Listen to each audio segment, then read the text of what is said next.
सब कुछ इस दुनिया में एक नाटक चल रहा है। सब सुख दुख केवल कुछ ही समय के लिए आते हैं और चले जाते हैं। इसलिए इन सुख दुखों को भुलाकर हमेशा परमानंद में स्थित कैसे रहना है, यही हम आज एक प्रसिद्ध भिक्षु की कहानी के माध्यम से जानेंगे। तो चलिए कहानी की शुरुआत करते हैं। दोस्तों, वैसे तो भगवान ने हम में से हर किसी को वो सब कुछ दिया है जो हमें मिलना चाहिए था, लेकिन हम में से कुछ लोग उसकी कदर करते हैं और कुछ लोग उसकी कद्र कभी नहीं कर पाते। और कुछ तो ऐसे भी होते हैं कि उनके पास जो कुछ भी है वो उसका बखान करते थकते नहीं, यानी कि अपने मुंह से ही अपनी बढ़ाई करते कभी नहीं थकते। तो अगर आप भी उन्हीं में से एक है या फिर आपके मित्रों में से कोई एक ऐसा व्यक्ति है, तो दोस्तों आज की ये कहानी आपके लिए बहुत ही ज्यादा मजेदार होने वाली है। हालांकि थोड़ी सी लंबी जरूर होगी, लेकिन यकीनन आपको आपके सभी सवालों के जवाब जरूर मिलेंगे। बहुत समय पहले की बात है। एक राजा जिसके पास इतनी धन दौलत थी कि अगर वो हर रोज दान किया करता या फिर उसे बांटा करता तो भी उसकी दौलत कभी खत्म नहीं होती। एक बार उस राजा ने अपने जन्मदिन पर एक बहुत ही बड़ा महोत्सव रखा और सभी लोगों को उसमें आमंत्रित किया। राज्य के सभी लोग वहां पर आए हुए थे। जो लोग जो कुछ भी मांग रहे थे वो उन्हें दिया जा रहा था। लोग राजा की जय जयकार रहे थे, राजा की प्रशंसा हो रही थी।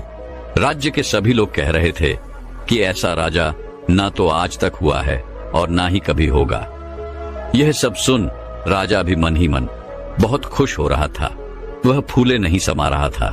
तभी राजा ने अपने राज्य में आए हुए सभी लोगों से कहना शुरू कर दिया कि मेरे पास इतनी जमीन है कि मैं भी नहीं जानता और उसे कोई भी नाप नहीं सकता। मेरे पास एक ऐसा अभूतपूर्व है जिसमें कोई भी शत्रु कभी नहीं घुस सकता। मेरे पास इतनी धन और दौलत है कि अगर मैं उसे रोज लूटाना भी चाहूं तो वह कभी खत्म नहीं होगी, और मेरे बल के आगे कोई भी शत्रु अपने घुटने टेक देता है। राजा अपने बखान में लगा हुआ था। वह अपनी बढ़ाई कर ही रहा था कि तभी उस भीड़ में से एक फकीर साधु बाहर आया। उस साधु ने राजा से कहा, है राजन, तुम्हारे पास कुछ भी नहीं है, फिर तुम भला इतनी अपनी बढ़ाई क्यों कर रहे हो? मुझे तो लग रहा था कि मैं ही गरीब हूं, लेकिन तुम तो मुझसे भी ज्यादा गरीब निकले।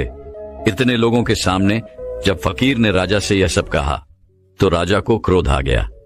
राजा ने तुरंत ही उस फकीर को कारागार में डाल दिया। अगले दिन उस फकीर साधु को राज्य सभा में बुलाया गया और उस फकीर से राजा ने कहा, अब कहो, तुम क्या कहना चाहते हो? इस पर वह फकीर साधु कहते हैं कि मुझे लगता था कि तुम्हारे पास धन दौलत ही नहीं है, लेकिन अब मुझे यह भी यकीन हो गया है कि तुम्हारे पास रत्ती भर दिमाग भी नहीं है। इस पर वह राजा और भी ज्यादा क्रोधित हो गया और उसने उस फकीर से कहा कि तुम हमारा अपमान कर रहे हो। हम चाहें तो तुम्हें अभी के अभी तुम्हें हम मृत्यु दंड दे सकते हैं। इस पर वह फकीर मुस्कुराने लगे और राजन से कहा, है राजन, किसी को कुछ देने के लिए हमारे पास भी कुछ होना चाहिए, लेकिन तुम्हारे पास तो कुछ भी नहीं है, तो फिर तुम भला मुझे क्या दे सकते हो? फकीर की इस बात पर राजा को और भी ज्यादा क्रोध आ गया। राजा ने कहा, अगर मेरे पास कुछ नहीं है तो फिर बताओ तुम्हारे पास क्या है? तुम मुझे क्या दे सकते हो? इस पर वह फकीर मुस्कुराने लगा और कहा, है राजन, मेरे पास जो कुछ भी है वह तुम्हें दिखाई नहीं देगा, और जो तुम्हें दिखाई दे रहा है ऐसा मेरे पास कुछ नहीं है। इस पर वह राजन कहता है कि है फकीर, मैं समझ गया कि तुम्हारी दिक्कत क्या है। तुम्हारे पास कुछ भी नहीं है और तुम चाहते हो कि तुम्हारे पास धन हो, दौलत हो। तुम गरीब हो इसलिए तुम अमीर होना चाहते हो। तो ठीक है, तुम अपने घर चले जाओ और अब इसकी चिंता करना बिल्कुल छोड़ दो। राजा की इस बात को सुनने के बाद वह फकीर एक बार फिर मुस्कुराने लगा और मुस्कुराते मुस्कुराते वह अपने घर की ओर चल पड़ा। वह फकीर एक टूटी फूटी झोपड़ी में रहा करता था। जब तक वह फकीर अपनी उस झोपड़ी में पहुंचा, तब तक राजा ने उस झोपड़ी में हीरे जवाहरात से भरे हुए कुछ थैले उस झोपड़ी में रखवा दिए।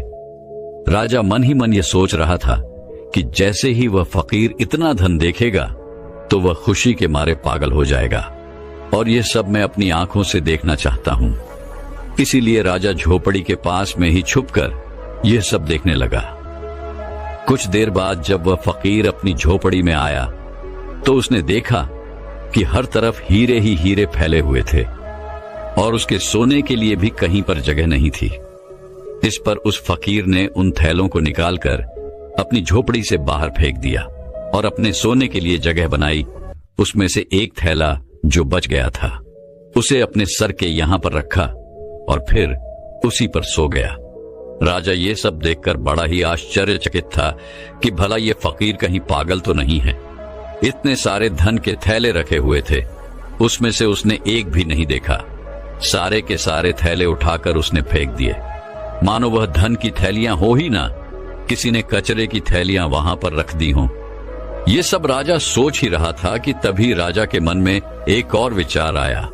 उसने सोचा कि लगता है फकीर कारगार में रहकर थक चुका था, उसे नींद आ रही थी, जिस वजह से उसने यह सारी थैलियां उठाकर बाहर फेंक दी। लेकिन जैसे ही वह उठेगा तो इन थैलों के अंदर जब इतना सारा ध्यान दिखेगा तो वह जरूर खुशी के मारे पागल हो जाएगा और जो कुछ भी थैले उसने बाहर फेंके हैं वह भी उठाकर वह अपनी झोपड़ी में ले जाएगा।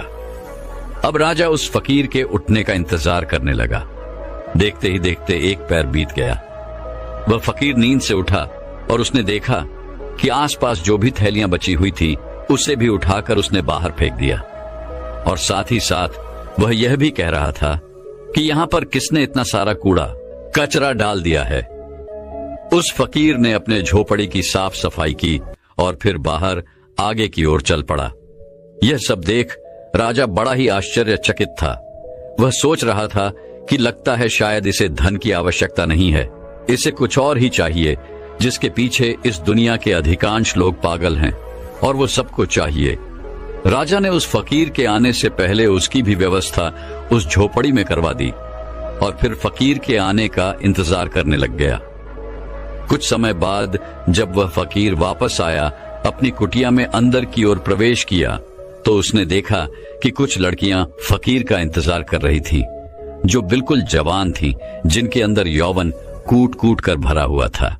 वे सभी अपनी अदाओं से उस फकीर को लुभाने की कोशिश करने लगी। तभी फकीर ने उन सब की तरफ ध्यान से देखा और कहा, बेटियों, तुम सब यहाँ पर आए हो तो खाना खाकर जाना, मैं सभी के लिए खाना बनाता हूँ। उन फकीर ने सभी के लिए भोजन बनाया और सभी को भोजन भी खिलाया। वहां पर उपस्थित जितनी भी लड़कियां थीं, अब उनके पास कहने के लिए कुछ नहीं रहा था। तभी उन फकीर ने कहा कि हमारा मन साफ होना चाहिए, तन से कुछ नहीं होता और हमारा मन तब साफ होगा जब हमारा मन स्थिर होगा। मन की चंचलता हमें लूट लेती है, हम भटकते हैं और सिर्फ भटकते ही रह जाते हैं। लेकिन अगर मन शांत होगा, स्थिर होगा, तो हम उन ऊंचाइयों को पा सकते हैं जिसकी आपने कभी कल्पना भी नहीं की है। सभी लड़कियों ने एक एक करके उन फकीर का आशीर्वाद लिया और वहां से चल पड़ी, मानो वो सभी लड़कियां अपने पिता से मिलकर घर वापस जा रही हों। राजा ये सब देख रहा था और उसे ये सब देखकर बड़ा ही आश्चर्य हुआ। राजा एक बार फिर से सोच में पड़ गया कि आखिर इस फकीर को क्या चाहिए। इसने धन नहीं लिया, इसने उन स्त्रियों को भी खाना खिलाकर भेज दिया, तो फिर ऐसी कौन सी चीज है जो इस फकीर को खुश कर सकती है, जो इस फकीर को चाहिए। बहुत देर सोच विचार करने के बाद राजा के मन में एक और नया विचार आया और वह सोचने लगा कि एक ऐसी चीज है जिसके लिए लोग परेशान रहते हैं, जिसके लिए लोग षड्यंत्र भी रचते हैं और जिंदगी भर इसे पाने की कल्पना करते रहते हैं, लेकिन ये सबके भाग्य में नहीं होता। यह सब सोच विचार करने के बाद राजा फकीर की झोपड़ी में चला गया। फकीर ने जैसे ही राजा को देखा, उसने राजा से कहा, है राजन, आइए, आपका स्वागत है। इस पर राजा ने कहा कि मैं आज आपको एक उपहार भेंट करने आया हूं और ये उपहार ऐसी चीज है जो सबके भाग्य में नहीं होती, ये कुछ ही लोगों को मिल पाता है। इसके लिए लोग लड़ते भी हैं, मरते भी हैं और षड्यंत्र भी करते हैं और फिर भी यह उनके नसीब में नहीं होता। राजा ने अपना मुकुट निकाला और उस फकीर के सर पर रख दिया और कहा कि आज से आप इस राज्य के राजा हैं। इस पर वह फकीर मुस्कुराने लगा और कहा, है राजन, आप खुद इतने कंगाल हैं कि आपके पास ले दे करके बस यही तो एक चीज बची हुई है। अगर आप वो भी मुझे दे देंगे तो भला आपके पास क्या बचेगा। इस पर वह राजा और भी क्रोधित हो उठा। उसके अहंकार को ठेस लग गई। राजा ने क्रोधित होकर कहा, तुम एकदम मूर्ख हो। तुम्हारे पास खुद तो कुछ है नहीं और मैं तुम्हें देने की कोशिश कर रहा हूं तो वो भी तुम नहीं ले रहे हो और मुझे कंगाल बता रहे हो। मैंने तुम्हें सुख देने की इतनी सारी कोशिशें की लेकिन सारी की सारी नाकाम रही। अब मुझे समझ में आ गया है कि तुम इसी कंगाली में जीना चाहते हो। तुम्हें यही कंगाली पसंद है। राजा के मुख से यह शब्द सुनते ही वह फकीर जोर से हंस पड़ा और कहा, जिसे तुम परम सुख बता रहे हो वो परम सुख नहीं बल्कि परम दुख है। तुम बता रहे हो कि तुम्हारे पास इतनी जमीन है कि कोई नाप नहीं सकता। इतना पैसा है कि अगर तुम बांटते रहो तो भी ये कभी खत्म नहीं होने वाला। और तुम ये भी कहते हो कि तुम्हारे बल के आगे शत्रु अपनी हार मान लेते हैं, अपने घुटने एक देते हैं। लेकिन राजन, तुम यह भूल चुके हो कि यह कभी किसी का नहीं हुआ, यह तुम्हारा भी नहीं होगा। आज तुम्हारे पास है तो ये कल किसी और का होगा और उसके बाद किसी और का। यही प्रक्रिया निरंतर चलती रहेगी। इसीलिए मैं तुम्हें कंगाल बता रहा हूं। इस पर वह राजा फकीर से कहता है, फिर तुम क्या चाहते हो? मैं तुम्हारी तरह बन जाऊं, तुम्हारी तरह यह गंदे कपड़े पहनूं, तुम्हारी तरह कटोरा लेकर दर दर भटकता रहूं, भीख मांगता रहूं? क्या तुम्हें यही चाहिए? क्या तुम इसी को अमीरी कहते हो? अब की बार फकीर ने राजा से कहा, है राजन, धन दौलत, राजपाट और व्यापार यह हम सभी करते हैं और हम सभी को करना भी चाहिए, पर यह याद रखना चाहिए कि यह हमारे लिए है, हम इनके लिए नहीं। जिस दिन हम इनके लिए हो जाएंगे उस दिन हमारे जीवन में कोई भी मकसद नहीं बचेगा। हम केवल धन कमाना चाहेंगे, अधिक से अधिक धन, लोगों को मारकर, लोगों को गिराकर अपनी सत्ता बढ़ाना, लोगों की जिंदगियों से खेलना, बस यही सब मकसद रह जाता है। और जब ऐसा होता है तो सब कुछ गड़बड़ हो जाता है, कुछ भी सही नहीं रहता, क्योंकि जो कुछ भी तुम बटोर रहे हो ये तुम भूल चुके हो कि एक दिन ऐसा आएगा जब ये सब कुछ तुम्हें छोड़ना होगा और यह सब कुछ यही रह जाएगा। और उस दिन तुम्हें यह एहसास भी होगा कि जो कुछ भी तुमने कमाया था वो तुम्हारे किसी काम का नहीं, और फिर तुम अपने आप को गरीब ही महसूस करोगे। इस दुनिया में हर एक चीज हम मनुष्यों के उपयोग के लिए बनाई गई थी, लेकिन जैसे जैसे हम उन चीजों का उपयोग करने लग जाते हैं हमारे मन में एक भ्रम सा पैदा हो जाता है कि ये सारी चीजें हमारी हैं और हम इसके मालिक बनने की कोशिश करने लग जाते हैं। और हमें ऐसा लगने लगता है कि हमारे पास ही सब कुछ है और हम अपने बड़े बड़े बखान भी करते हैं। और ऐसे भ्रम पालना अच्छी बात नहीं, जैसे कि तुम्हें हो गया है राजन। फकीर की इन बातों को सुनने के बाद राजा उन फकीर से कहता है कि ऐसी बातें तो कोई दरिद्र फकीर ही कह सकता है, क्योंकि उसके पास तो कुछ भी नहीं है। वो गरीब है और गरीबी में ही जिएगा और गरीबी में ही अपनी अंतिम सांसें लेगा। राजा की इस बात को सुनते ही वह फकीर एक बार फिर से जोर से हंस पड़ा और कहा, है राजन, तुम्हारे पिताजी इस समय मृत्युशैया पर लेटे हुए हैं। जाओ और उनसे पूछो कि उन्होंने अब तक क्या कमाया है। उस फकीर की बात को सुनने के बाद वो राजा तुरंत ही अपने महल लौट गया और अपने पिता के पास गया। वहां उसने देखा कि उनके पिता की तबीयत काफी ज्यादा खराब हो चुकी थी। राजा ने अपने पिता से पूछा, पिताश्री, मैं आपसे यह जानना चाहता हूं कि आपने आज तक क्या कमाया है, आपने आज तक क्या क्या इकट्ठा किया है। इतना बड़ा राज्य है, इतनी धन, इतनी दौलत है, इतना यश है और मेरे जैसा एक पुत्र भी है। क्या आपने यह सब कमाया है? अपने बेटे की बात को सुनने के बाद राजा के पिता ने कहा, बेटा, जब तक मेरे हाथ पैर सही सलामत थे, काम कर रहे थे, तब तक मुझे भी ऐसा ही लगता था। लेकिन आज जब मैं इस हालत में हूं और मुझे यह भी पता है कि बहुत ही जल्द मैं मृत्यु को प्राप्त हो जाऊंगा, तब मुझे ऐसा लग रहा है कि जैसे आज तक मैंने कुछ भी नहीं किया। मैं अपने आप को बिल्कुल खाली महसूस कर रहा हूं। जो कुछ भी मेरे पास है उसमें लालच है, षड्यंत्र है, क्रूरता, बेईमानी, धोखेबाजी। वास्तविकता में यही सब लिप्त मैंने कमाया है। यही है जो कुछ मैंने अपने पूरे जीवन में कमाया है और इसी को इकट्ठा किया है। इसके अलावा और मेरे पास कुछ भी नहीं है और ना ही इसके अलावा मेरे साथ कुछ और जाने वाला है। आज मुझे खुद पर हंसी आ रही है। इस महल में मेरे साथ कितने ही ऐसे लोग थे जिन्हें मैं अपना कहता था, जिनसे मेरा लगाव था, लेकिन आज वह मेरे साथ नहीं है। यहां तक कि तुम भी मेरे साथ नहीं हो। इतना बड़ा मूर्ख और कौन हो सकता है? पिता के मुख से यह सारी बातें सुनकर राजा के मन को बड़ी ही ठेस लगी। उससे बड़ी तकलीफ हुई। वह तुरंत ही उन फकीर के पास वापस लौटा और उन फकीर से कहने लगा कि जो तुम कहते थे वो बिल्कुल सही है। तुम कह रहे थे कि मैं कंगाल हूं, मैं गरीब हूं और मेरे पास देने के लिए कुछ भी नहीं है। तुम बिल्कुल सही कह रहे हो, लेकिन मैं अमीर बनना चाहता हूं और मैं अपनी अमीरी लोगों में बांटना चाहता हूं।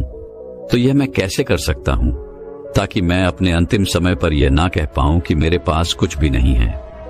राजा की इन बातों को सुनने के बाद फकीर ने राजा से कहा कि तुम्हारे पास जो कुछ भी है, धन, दौलत, वैभव, इन सभी को सही ढंग से उपयोग करो और तुम अमीर हो जाओगे।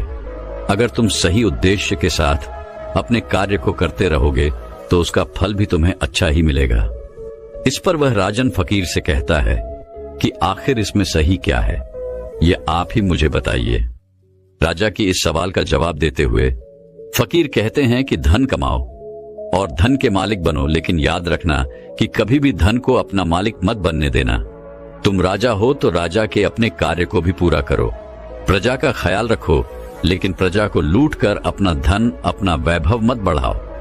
अपनी प्रशंसा खुद मत करो, ऐसे कार्य करो जिससे लोग तुम्हारी प्रशंसा करें, और जिस दिन लोग तुम्हारी प्रशंसा करना शुरू कर देंगे उस दिन समझ जाना कि तुमने अपने जीवन में कुछ अच्छा कमाया है जो तुम्हारे साथ जा सकता है। इस संसार में सभी भौतिक चीजों से अपने आप को जोड़ना छोड़ दो, क्योंकि ये सारी चीजें नश्वर हैं और यहीं पर रह जाएंगी, जैसे कि तुम भी नश्वर ही हो। तुम आए तो अकेले ही थे, लेकिन तुम अपने साथ अपने कर्म लेकर जाओगे। ये अच्छे हो सकते हैं या फिर बुरे, इससे तुम्हारा पीछा नहीं छूटने वाला। राजा को सारी बातें समझ में आ चुकी थीं। राजा ने फकीर को धन्यवाद कहा, उन्हें प्रणाम किया और वापस अपने महल की ओर चल पड़ा। जैसा उसे फकीर ने कहा था, राजा बिल्कुल वैसे ही करने लगा। न तो उसने उसके बाद से कभी धन बांटा था, न ही बेवजह किसी को दंड दिया, और न ही बेवजह उसने अपने पड़ोसी देशों पर चढ़ाई करके उन्हें जीतने की कोशिश की। लेकिन उसने इस सीख के बाद अपने राज्य के लोगों को इतना मजबूत बना दिया कि उन्हें किसी से भी धन मांगने की कभी कोई जरूरत ना पड़े। कोई इतना गरीब ना हो कि उसके लिए 2 वक्ती रोटी ना मिल पाए, पहनने के लिए अच्छे अच्छे कपड़े हों, अच्छा घर हो, छत हो। इन सभी चीजों पर राजा ने बखूबी काम किया। 2 राज्य के युद्ध के बीच में सिपाहियों की बेवजह जान जाया करती थी, इसलिए राजा ने युद्ध करना भी बंद कर दिया। केवल अपने लोगों की रक्षा करने के लिए वह युद्ध में उतरा करता था। एक भयंकर युद्ध के दौरान वह राजा अपने एक सिपाही की जान बचाते हुए घायल हो गया था। राजा वह युद्ध तो जीत गया, लेकिन उसकी जान पर बनाई। राजा अपनी आखिरी सांसें ले रहा था। उस समय राजा के चेहरे पर मुस्कान थी। वह जोर से हंसा और कहने लगा, है फकीर, तेरा धन्यवाद कि मेरे लिए लोग इतना आंसू बहा रहे हैं, मेरी प्रशंसा कर रहे हैं और मेरी फिक्र भी कर रहे हैं। मैंने इतना कुछ कमा लिया है कि लगता है मैंने कुछ नहीं कमाया। मैं खाली हाथ आया था और खाली हाथ ही जा रहा हूं। ना मेरे पास कुछ अच्छा है और ना ही कुछ बुरा। तभी अचानक वह फकीर राजा के पास आया और राजा से कहने लगा, अरे इतनी क्या जल्दी है, अभी तो तुम्हें और शासन करना है। उस फकीर ने अपनी पोटली से एक औषधि निकाली और राजा को पिला दी। देखते ही देखते वह राजा बहुत ही जल्दी फिर से स्वस्थ हो गया, और जैसे ही वह पूरी तरह से स्वस्थ हुआ, वह वापस उस फकीर से मिलने उसी झोपड़ी में चला गया। लेकिन जब वो वहां गया तो बिल्कुल भी हैरान रह गया, क्योंकि वहां पर कोई फकीर नहीं था। वह फकीर कहां गया ये किसी को नहीं पता। दोस्तों, कुछ इसी प्रकार हम अपना जीवन सिर्फ धन कमाने में लगा देते हैं। जीवन भर हम उस धन को कमाते हैं जो धन हमारे किसी काम का नहीं। हम ऐसी ही चीजें इकट्ठा करते रहते हैं और आखिर में अंतिम समय आने पर हमें यह एहसास होता है कि हमने सब कुछ कमाकर भी कुछ नहीं कमाया और हमारे साथ सिर्फ हमारे कर्म ही रह जाते हैं। तो दोस्तों, चलिए अब अपनी नींद को पूरी तरह से योग निद्रा के माध्यम से ध्यान में कैसे परिवर्तित करना है और ब्रह्मचर्य में सुबह जल्दी उठने की आदत कैसे लगानी है, इस विषय पर अगली कहानी की शुरुआत करते हैं। दोस्तों, कहते हैं जिन लोगों की नींद मृत्यु के समान शांत और स्थिर हो जाए, उन लोगों का हर सुबह एक नया जन्म होता है। इसका अर्थ यह हुआ कि जिस प्रकार ऋतु के समय हमारी सांसें एकदम से थम सी जाती है, उसी प्रकार नींद में अगर हमारी सांसें इतनी धीमी रफ्तार से चलेंगी जिसका किसी को पता ना चले कि हम सांसें ले रहे हैं या नहीं, तो यह समझ जाइएगा कि आप योग निद्रा में हैं। योग निद्रा का अर्थ यह हुआ कि आपकी नींद ही आपके लिए ध्यान बन चुकी है, और यदि एक बार आप योग निद्रा में पहुंच गए तो आपको ब्रह्म मुहूर्त में जागृत होने का प्रयास कभी नहीं करना पड़ेगा, क्योंकि एक साधारण व्यक्ति की नींद 8 घंटों की होती है और वहीं पर जो व्यक्ति योग निद्रा में होता है उसकी नींद केवल 4 से 5 घंटों की ही होती है। इसी कारण यदि आप योग निद्रा में होंगे तो आपका अपना शरीर ब्रह्म मुहूर्त में बिस्तर छोड़ देगा। यदि आप भी अपनी नींद को योग निद्रा की नींद बनाना चाहते हैं, अपने आप को ब्रह्म मुहूर्त में उठाना चाहते हैं, तो इसके लिए आपको एक बात समझनी बहुत जरूरी है, और वह यह है कि अपने शरीर के साथ जबरदस्ती हमें नहीं करनी चाहिए। अगर आप जबरदस्ती करके किसी तरह से तरह तरह के उपकरणों का इस्तेमाल करके यदि आप ब्रह्म मुहूर्त में उठ भी जाते हैं तो आपकी नींद पूरी नहीं होगी। आपका शरीर थका हुआ होगा और आपका ध्यान भी पूरी तरह नहीं लग पाएगा। इसलिए यदि आप किसी तरह से ब्रह्म मुहूर्त में जबरदस्ती उठ भी जाते हैं तो आप ब्रह्म मुहूर्त की उस समय का, उस ऊर्जा का भरपूर उपयोग नहीं कर पाएंगे। और वहीं पर यदि आपकी आंखें खुद ब खुद ब्रह्म मुहूर्त के समय पर खुल जाती हैं तो आप सुबह के ध्यान में गहरे उतर सकते हैं, ब्रह्म मुहूर्त की उस ऊर्जा का भरपूर उपयोग कर सकते हैं। लेकिन वहीं पर यदि हम जबरदस्ती करके किसी तरह से ब्रह्म मुहूर्त में उठ भी जाते हैं तो इसका अर्थ यह है कि हमने अपने शरीर को तनाव दिया है, जबरदस्ती हमने उसे उठाया है, जिस कारण हमारा पूरा दिन तनाव में ही बीतेगा। हम दिन भर थका हुआ महसूस करेंगे, हारा हुआ महसूस करेंगे और हमारा मन भी किसी कार्य में नहीं लग पाएगा। यदि आप वास्तव में ब्रह्म मुहूर्त में उठना चाहते हैं तो इसकी तैयारी आपको पिछली रात को ही करनी होगी। जैसे कि मान लीजिए आप रोज रात को 8 बजे तक खाना खा लेते हैं, तो उसके बाद 9 बजे तक आप सोने की तैयारी कर लीजिए। आपको यह समय निश्चित रखना होगा। नियमित तौर पर आपको हर रोज 9 बजे ही सोना होगा। 9 बजे आपको अपने बिस्तर पर पहुंच जाना है, शांत होकर स्थिर होकर सो जाना है।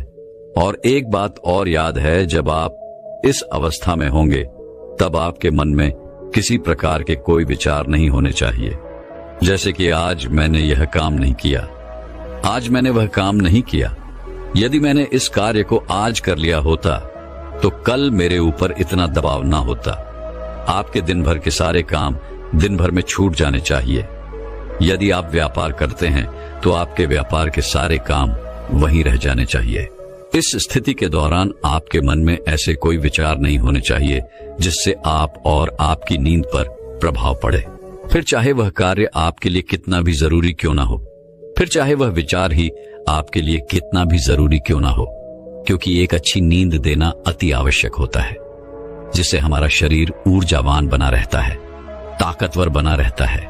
गहरी नींद के मुकाबले और कोई काम जरूरी नहीं होता, क्योंकि अत्यधिक धनी से धनी लोग भी धन तो बड़ी सरलता से कमा लेते हैं, लेकिन वह उसे अपने लिए रातों की नींद नहीं खरीद सकते। और यदि मान लीजिए आपने 9 बजे का समय तय कर लिया है, क्या आपको ठीक इसी समय पर सोना है, तो इसके लिए आपको करीबन 2 घंटे पहले से ही इसकी तैयारी शुरू कर देनी चाहिए। यदि आप ऐसा सोचते हैं कि मैंने 9 बजे ही भोजन कर लिया और 9 बजे ही मैं बिस्तर पर चला जाता हूं और उसके बाद मुझे गहरी नींद आ जाएगी, तो ये आपका वहम है, क्योंकि यदि आप सच कुछ योग निद्रा का आनंद लेना चाहते हैं, इसे अपने जीवन में उतारना चाहते हैं, तो आपको करीबन 2 घंटे पहले से इसकी तैयारियां शुरू कर देनी चाहिए।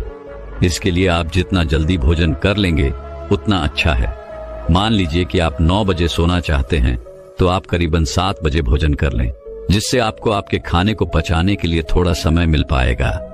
लेकिन क्या आपने कभी यह देखा है कि जैसे ही हम खाना खाते हैं, उसके कुछ देर बाद ही हमें नींद आने लगती है? ऐसा इसलिए होता है क्योंकि हमारा शरीर उस खाने को पचाने के लिए अपनी पूरी ऊर्जा लगाने के लिए तैयार हो जाता है, और ऐसे समय पर हम थकावट महसूस करते हैं और हमें नींद आने लगती है। और ऐसे समय पर हमारे शरीर को अत्यधिक आराम की आवश्यकता भी होती है, और जब हम सो जाते हैं तो नींद में हमारा शरीर यूं ही काम करता रहता है। वह उस खाने को पचाने में जुटा रहता है जो हम सोने से पहले खाकर सोए होते हैं। इसीलिए आप रात्रि का भोजन जितनी जल्दी कर लेंगे, उतनी ही जल्दी आपका भोजन पच जाएगा और आप एक गहरी नींद ले सकेंगे। आयुर्वेद के हिसाब से हमें रात्रि का भोजन सूरज के ढल जाने के पहले करना चाहिए, और आयुर्वेद में यह भी कहा गया है कि रात्रि का भोजन जितना हल्का होगा, उतना ही हमारा शरीर ऊर्जावान होगा, उतनी ही जल्दी हमारा शरीर उसे पचाने में सक्षम होगा। इसलिए हमेशा कोशिश करें कि रात्रि में हमेशा हल्का भोजन करें। लेकिन आजकल हम में से अधिकांश लोग तरह तरह के तरल पदार्थों का इस्तेमाल करते हैं, तरह तरह के तेलों का इस्तेमाल करते हैं, ताकि वो अपने खाने को और भी ज्यादा स्वादिष्ट बना सकें। लेकिन इससे हमारे खाने को पकाने में और भी ज्यादा समय लगता है, और जिस भोजन को पकाने में जितना ज्यादा समय लगता है, वह भोजन उतना ही ज्यादा पचने में भी समय लेता है। और इसी के विपरीत, जिस भोजन को पकाने में कम समय लगता है, वह भोजन उतना ही हल्का होता है और हमारे शरीर के लिए उतना ही ऊर्जावान भी होता है। हमारा शरीर इस भोजन को बड़ी आसानी से पचा लेता है और हमारे शरीर को भरपूर ऊर्जा जल्द से जल्द प्रदान कर पाता है। अगर हम कुछ उदाहरण लें, तो आपने देखा होगा आटे की रोटी बनाने में हमें थोड़ा समय लगता है, और जब हम इसका सेवन करते हैं तो इसे हमारा शरीर पचाने में भी भरपूर ऊर्जा का इस्तेमाल करता है। वहीं पर यदि चावल की बात की जाए तो इसे पकाने में कम समय लगता है और ये बहुत हल्का भी होता है, और इसे पचाने में हमारे शरीर को मेहनत भी बहुत कम करनी पड़ती है, जिससे हमारे शरीर की ऊर्जा बहुत कम खपत होती है। इसी प्रकार खिचड़ी, चावल, उबली हुई सब्जियां, ये सब हल्के खाने में आते हैं, और वहीं पर रोटी, घी, तेल इत्यादि ये सारे भारी खाने में आते हैं, जिन्हें पचाने में हमारे शरीर को अत्यधिक ऊर्जा लगानी पड़ती है, और हमारे शरीर को इसे पचाने में अत्यधिक समय भी लग जाता है। और आप लोगों ने यह भी देखा होगा कि जब हम में से अधिकांश लोग भारी भोजन करते हैं तो उन्हें नींद बहुत देर तक आती है, अर्थात वो बहुत देर तक सोते रह जाते हैं, क्योंकि इसे पचाने में अत्यधिक समय लगता है, अत्यधिक ऊर्जा नष्ट होती है। इस कारण हमारा शरीर थक जाता है और उसे आराम की भी अत्यधिक आवश्यकता होती है, और इसी कारणवश हमारे शरीर में तरह तरह की बीमारियां भी उत्पन्न होने लगती हैं। लेकिन आजकल हम लोगों को यही नहीं पता होता कि हमें किस तरह का भोजन करना चाहिए।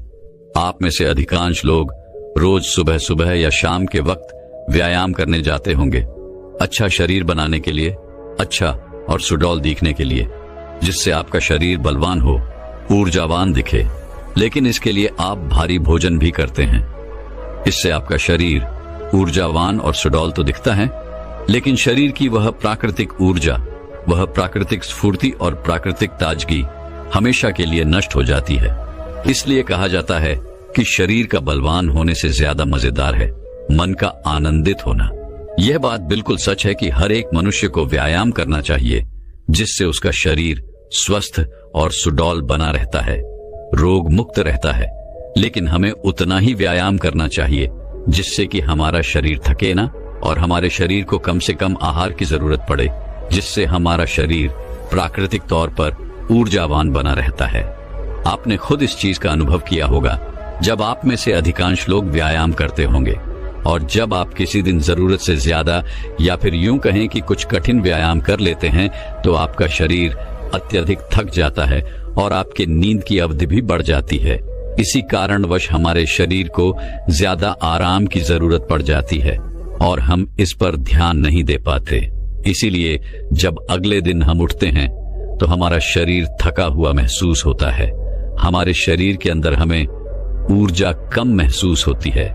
लेकिन जो व्यक्ति समझदार हैं वो लोग यह जानते हैं कि हम चाहे शरीर के लिए कितना भी व्यायाम क्यों ना कर ले, इसे चाहे कितना भी बलवान क्यों ना बना ले, लेकिन एक ना एक दिन तो इसे मिट्टी में मिलना ही है। और यही बात यदि हम अपने मन को समझाने में सफल हो जाते हैं तो इससे बड़ी जीत हमारे लिए और कुछ नहीं हो सकती, क्योंकि मन को समझाने से बड़ा काम इस दुनिया में कुछ हो ही नहीं सकता।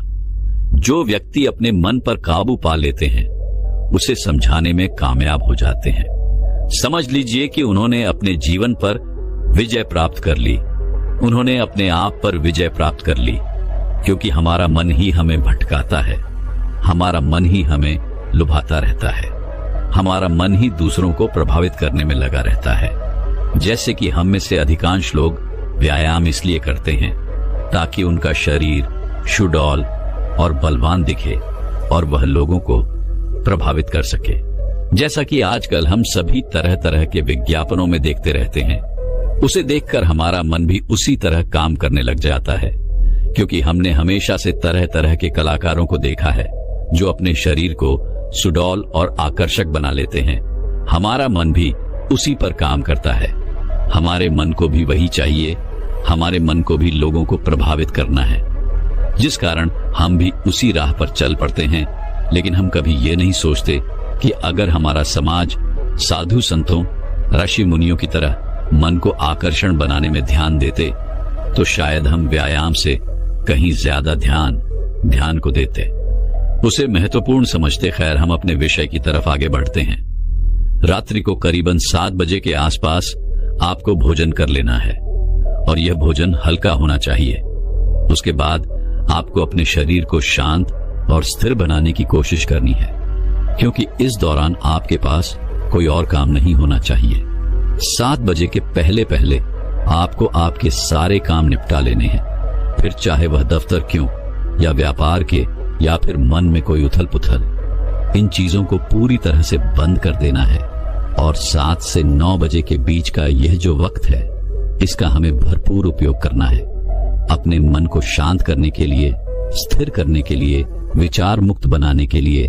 और इसके लिए चाहें तो आप रात्रि के बाद स्नान भी कर सकते हैं, और स्नान करने के लिए आप चाहे तो हल्के गुनगुने पानी का भी इस्तेमाल कर सकते हैं। और स्नान करते वक्त आपके मन में तरह तरह के विचार उत्पन्न होंगे और इस समय पर आपको केवल इन्हीं विचारों पर ध्यान देना है। जैसे कि आज जो भी थकान हुई है, मेरा शरीर जितना भी थका हुआ है, जो भी मैंने आज काम किया है, जो भी मैंने किसी से ईर्ष्या की है, नफरत की है, घृणा की है, वह सारी चिंताएं, वह सारी परेशानियां इस पानी के साथ धुल रही है और मेरा मन एकदम खाली, शांत और निर्मल हो रहा है। यदि आप ऐसा भाव स्नान करते वक्त मन में रखते हैं तो आपका मन शांत होने लगेगा और आप अपने आप को स्थिर करने में भी धीरे धीरे कामयाब हो ही जाएंगे। जब आप रोज रोज एक ही अभ्यास लगातार करते रहेंगे तो इसका परिणाम भी आपको उतना ही जल्दी मिलेगा। और स्नान करने के बाद कोशिश कीजिए कि आपका ध्यान किसी और पर ना जाए। एकदम शांत रहिए। जो भी आपने आज किया है, जो भी वस्तुएं आपने देखी हैं, सोची हैं, सुनी हैं, उन्हें वहीं पर छोड़ दीजिए, क्योंकि वह सारी चीजें आपको अगले दिन फिर वहीं पर मिल जाएंगी। और उसके बाद अपने कक्ष की ओर आगे बढ़े। अपने कक्ष में जो भी सुगंध आपको पसंद हो उसका इस्तेमाल करें। हो सकता है यह कोई धूप बत्ती हो या फिर कोई परफ्यूम, आप इसका इस्तेमाल कर सकते हैं। उसके बाद अपने कमरे की रोशनी को धीमा कर दीजिए और मन को शांत करने के लिए, स्थिर करने के लिए कोई शांत संगीत लगाकर उसे ध्यानपूर्वक सुन सकते हैं। और उसके बाद आप बिस्तर पर लेट जाइए और किसी प्रकार के उपकरणों का इस्तेमाल ना करें। बस सोते वक्त अपने मन में अपने आप से कहिए कि मुझे ब्रह्म मुहूर्त में उठना है, और इसे आपको बड़े ही ध्यानपूर्वक कहना है। आपका पूरा ध्यान केवल इन्हीं शब्दों पर होना चाहिए। यदि आप सुबह 4 बजे उठना चाहते हैं तो आप कह सकते हैं कि मुझे कल सुबह 4 बजे उठना है। हे प्रभु, मेरी इसमें मदद कीजिएगा। मुझे अगली सुबह 4 बजे उठा दीजिएगा। क्योंकि आप ही इस सृष्टि के कर्ता धर्ता है, इसलिए मैं आपके भरोसे एक गहरी नींद लेने जा रहा हूँ, और मुझे पूरी उम्मीद है कि आप मुझे कल सुबह 4 बजे अवश्य जगा देंगे। अपने मन में यह भाव बनाए रखें और इसी भाव के साथ आप गहरी नींद में चले जाएं। आपको ऐसा पूरे 21 दिनों तक करना होगा। उसके बाद आप खुद ही एहसास कर पाएंगे कि जब आप नींद में थे तब भी आपको आपके आसपास क्या हो रहा है। इन सब का ज्ञान था। आप नींद में भी जगे हुए थे, और अब आपका जागरण पूर्ण हुआ, और अब आप योग निद्रा में प्रविष्ट हो चुके हैं। आप यह भी एहसास कर पाएंगे कि जिस नींद को पूरा होने में 8 से 10 घंटे लगा करते थे, और उसके बाद भी जब हम अगली सुबह उठते हैं तो हमारा शरीर थका हुआ और बीमार सा महसूस होता था, अब वही नींद केवल 4 से 5 घंटों के अंदर पूर्ण हो जा रही है। और आपके शरीर में भी एक अलग ऊर्जा है, अलग शक्ति है।